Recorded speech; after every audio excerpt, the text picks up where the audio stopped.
और आइए बुलेटिन की शुरुआत करते हैं। प्रधानमंत्री नरेंद्र मोदी ने उधमपुर श्रीनगर बारामूला रेल लिंक परियोजना को राष्ट्र को समर्पित किया। 272 किलोमीटर लंबी USBRL परियोजना में 36 सुरंगें और 943 पुल शामिल हैं। इसका निर्माण लगभग 43,780 करोड़ रुपए की लागत से किया गया है। ये परियोजना कश्मीर घाटी को देश के बाकी हिस्सों से सभी मौसमों में निर्बाध रेल संपर्क स्थापित करने में मददगार है, जिसका उद्देश्य क्षेत्रीय गतिशीलता में तेजी लाना और सामाजिक आर्थिक विकास को बढ़ावा देना है। प्रधानमंत्री ने विशेष रूप से सीमावर्ती क्षेत्रों के दूरदराज इलाके तक कनेक्टिविटी को बढ़ावा देने के लिए विभिन्न सड़क परियोजनाओं का शिलान्यास और उद्घाटन किया।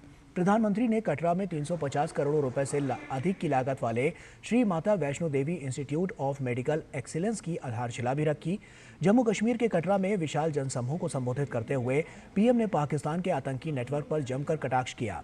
प्रधानमंत्री ने कहा कि पहलगाम हमले के पीछे पाकिस्तान की मंशा देश की एकता तोड़ने और गरीब कश्मीरी की रोजी रोटी पर हमले की थी। देश ने इस साजिश को नाकाम बना दिया। पाकिस्तान ने पहलगाम में इंसानियत और कश्मीरियत दोनों पर वार किया। उसका इरादा भारत में दंगे कराने का था। उसका इरादा कश्मीर के मेहनतकश लोगों की कमाई को रोकना था।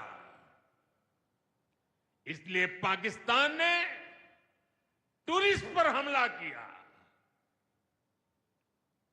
वो टूरिज्म जो बीते 4-5 साल में लगातार बढ़ रहा था, हर साल यहां रिकॉर्ड संख्या में टूरिस्ट आ रहे थे।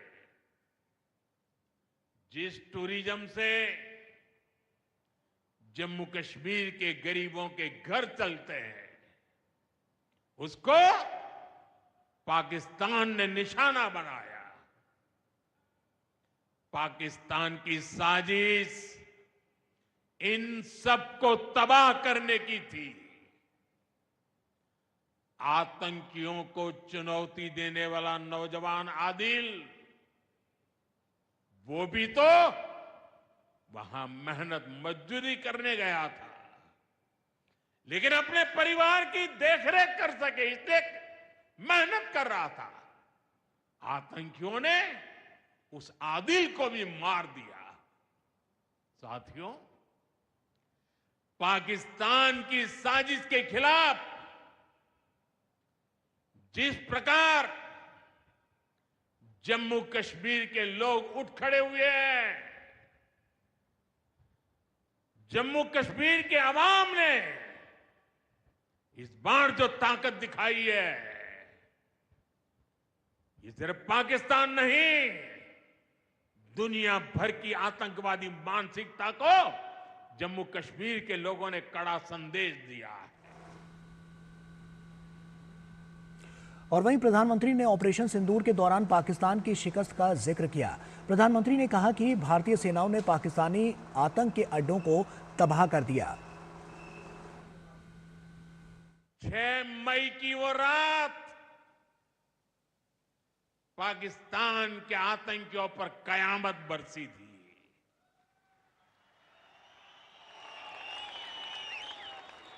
अब पाकिस्तान कभी भी ऑपरेशन सिंदूर का नाम सुनेगा तो उसे अपनी शर्मनाक शिकस्त याद आएगी। पाकिस्तानी फौज और आतंकियों ने कभी सोचा नहीं था कि भारत पाकिस्तान में सैकड़ों किलोमीटर अंदर जाकर के आतंकवादियों पर इस तरह वार करेगा। बरसों की मेहनत से उन्होंने आतंक की जो इमारतें बनाई थी, वो कुछ ही मिनटों में खंडहर में बदल गई है। और प्रधानमंत्री ने कहा कि जम्मू कश्मीर की विकास यात्रा को रुकने नहीं दिया जाएगा। प्रधानमंत्री ने कहा कि ये मोदी का वादा है। विकास का जो वातावरण जम्मू कश्मीर में बना था, वो पहलगाम के हमले से डिगने वाला नहीं है। जम्मू कश्मीर के आप सभी लोगों को और आप सबसे नरेंद्र मोदी का वायदा है। मैं यहां विकास को रुकने नहीं दूंगा। यहां के नौजवानों को सपने पूरा करने से कोई भी बाधा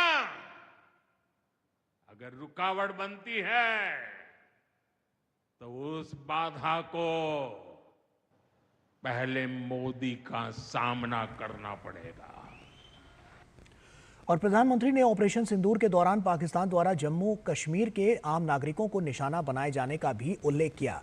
पीएम ने कहा कि पीड़ितों की मदद के लिए केंद्र सरकार अतिरिक्त सहायता उपलब्ध कराएगी। जिन लोगों की क्रॉस बॉर्डर फायरिंग में मृत्यु हुई है, उनके परिवार के सदस्य को कुछ दिन पहले ही नियुक्ति पत्र सौंपे गए हैं। शेलिंग से प्रभावित 2000 से ज्यादा परिवारों की तकलीफ भी हमारी अपनी तकलीफ है। इन परिवारों को शेलिंग के बाद अपने घर की मरम्मत के लिए आर्थिक मदद दी गई थी। अब केंद्र सरकार ने ये तय किया है कि इस मदद को और बढ़ाया जाए। आज के इस कार्यक्रम में मैं इसकी भी जानकारी आपको देना चाहता हूं। साथियों, जिन घरों में बहुत ज्यादा नुकसान हुआ है, उन्हें अब 2 लाख रुपए और जो घर आंशिक रूप से क्षतिग्रस्त हुए उन्हें 1 लाख रुपए की सहायता अलग से दी जाएगी।